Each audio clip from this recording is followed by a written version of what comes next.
Je travaille dans une galerie d'art à Paris, spécialisée dans la sculpture ancienne, de la Renaissance jusqu'à maintenant. Avant, j'ai travaillé chez Sotheby's pendant 3 mois, et pour 3 départements, pour l'art russe, pour l'art du 19e siècle, et pour les tableaux et dessins anciens. Et avant, j'ai étudié la philosophie et l'histoire de l'art pendant plusieurs années, et j'avais commencé un doctorat à la Sorbonne en philosophie de l'art, en esthétique. Quand je marche dans Paris, commence à penser mon père et en fait à son travail d'artiste. J'ai essayé pendant plusieurs années de faire connaître son travail. Avant de travailler chez Sotheby's et avant de travailler aussi dans la galerie, c'était impossible parce que c'est un milieu très fermé.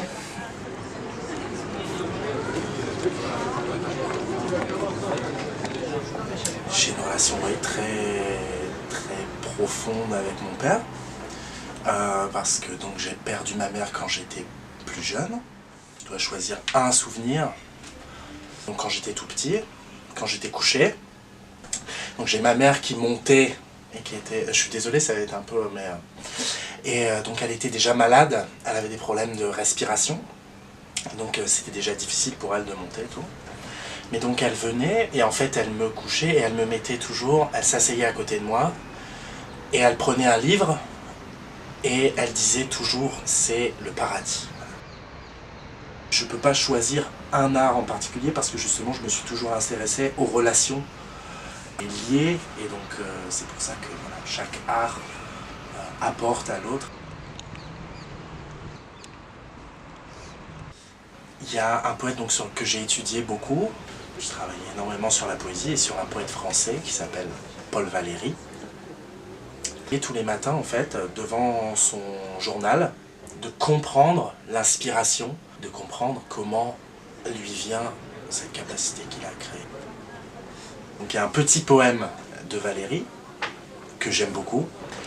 Ça s'appelle Les pas, The Footsteps. Et donc le poème parle d'amour, de la femme aussi qui vient, voilà.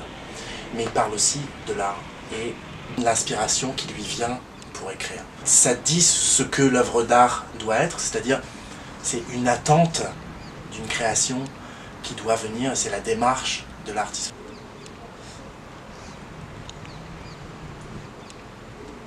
Les jeunes, en particulier, sont beaucoup moins intéressés par l'art classique et beaucoup plus par, si vous appelez ça de l'art, la publicité, juste des affiches, etc. Je pense qu'ils perdent énormément de choses. C'est un problème parce que les gens, il faut que ça aille vite, il faut que ça aille très vite, c'est comme sur les réseaux sociaux.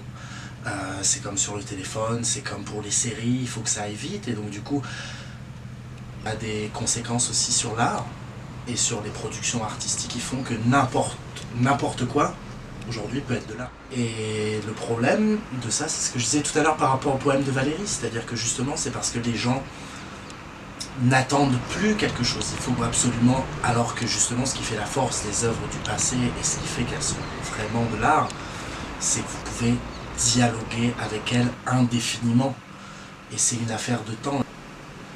Par contre, si vous prenez un chef-d'œuvre de la littérature classique, eh bien vous pouvez le lire quand vous avez 16 ans, vous pouvez le relire quand vous avez 30 ans, vous pouvez le relire à 40 ans et ce sera jamais le même livre parce qu'il y a quelque chose qui grandit dans le livre en même temps que vous et c'est la même chose pour une œuvre d'art. Vous voyez jamais le même tableau. Et c'est ça, c'est qu'il y a un dialogue infini qui ne s'arrête jamais. Et voilà, à travers le temps, vous pouvez toujours nourrir une relation avec une œuvre. Alors que dans l'art de maintenant, vous voyez ça, ok, c'est cool, c'est pub, vous la mettez là, ça fait joli. Et c'est tout.